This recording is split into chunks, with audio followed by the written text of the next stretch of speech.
Alright guys, so the brand new War Tycoon update is finally out, and I have to say we have been waiting a little bit for it. And by the way, before we start this video, make sure to join my Discord server. I'm currently giving away a few KA50s, the link is going to be in the description.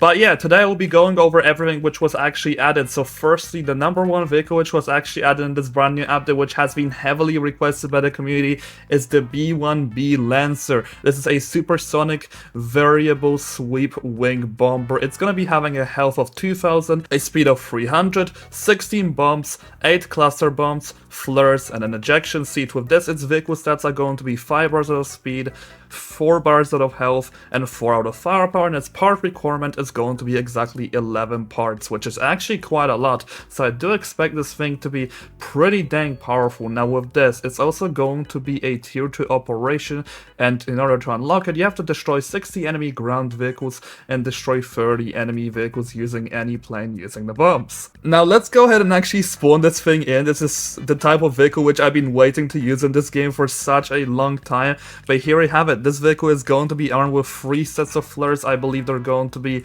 sets of 12, funny enough. That is really good, actually. That's really going to help this bomber be able to dodge a lot of missiles with this, or just be able to overall defend itself. But yeah, it's going to be having its 16 bombs, so let me go ahead and just drop down and show you guys how good damage they will be able to do to the shield. And then after this, I'm going to quickly show you guys the cluster bombs. But the way in which these cluster bombs essentially work is they multiply as much as they can. Like right here, as I drop these bombs, just take a look how many would be able to actually multiply out of it. Like, that is insane. You're literally able to cover like a base-wide area. That is so good if you want to just be able to kill infantry, but also if you're going to be fighting vehicles, you're so easily going to be able to stun vehicles with this, since you only really need to hit one cluster bomb, and that's literally it. After that, you can just hit them with more, and then they're basically dead. Like, this thing is going to be so good for actually being able to kill ground vehicles and tanks, or maybe really boats, really anything, to be honest.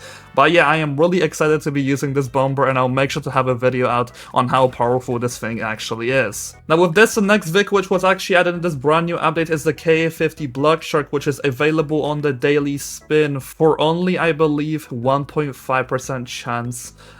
Which is not very much, I'm gonna be completely honest. But yeah, the Ka-52 Block Shark is a Soviet assault helicopter with a coaxial rotor system. Now with this, it's gonna be having a health of 800, speed of 210, a 30mm explosive turret, 12 air-to-ground missiles, 4 air-to-air missiles, 2 bombs, flares. Its vehicle stats are going to be 3 bars of speed, 5 out of health, and 3 out of firepower, and it's going to be our first 11 cost helicopter in this game. So let's go and actually take a look at this thing. So its cannon is actually really weird in terms of overall turning, as you guys can clearly see.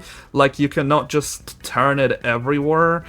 You can look down and up, however, turning it to the left or right is not very easy. You don't really have that much space to work with. Now with this, it does also have bombs, which I'm gonna be assuming that these bombs work like the Superheim bombs in terms of area damage. I believe those are very similar bombs. It has 12 air-to-ground missiles, which I think are gonna be extremely good, and this vehicle is almost gonna be used as a pest in a way, just because of how much weapons it has, because it's literally just a Superhind and a longbow kind of put into one. But yeah, I'm really excited to be using this heli. Its maneuverability is also pretty good.